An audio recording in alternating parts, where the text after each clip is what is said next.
法务部之前有伫行政院报告讲，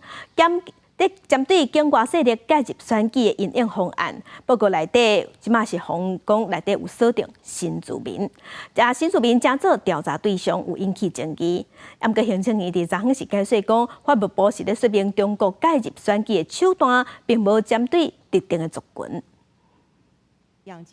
法务部顶日伫行政院会报告境外势力改选因应方案，报告内容锁定新住民是调查对象，消息一出，引起大标头争议。行政院澄清，法务部报告是说明中国改选手段无针对特定族群。它主要是为了说明中国介选的手段及样态，目的是要提醒国人多加注意，并没有针对特定族群的意思。那事实上，在院会里面的提醒以后，法务部已经就立即调整了 简报的内容，外界其实没有必要在这个部分过度的解读，或是见缝插针。法律之前人人平等，其实这个就是我们检察官最重要的职责了哈。检察机关我们要保障人权哦，在这一个部分，我们从来没有针对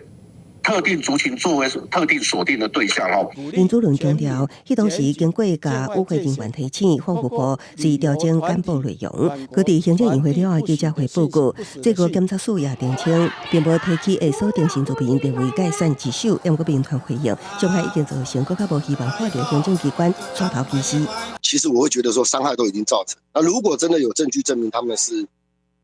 有违反的相关法律，我们有很多的法律可以去处理这个东西。 但是我不希望就是说有这种行政机关带头去歧视某一个族群的这种情况发生。因为我们现在在讲所谓的新住民，那很明显的就是针对着陆配。当然事后亡羊补牢是没有错啦，哈，就是说也许他正式对外里面就没有公布出去，但是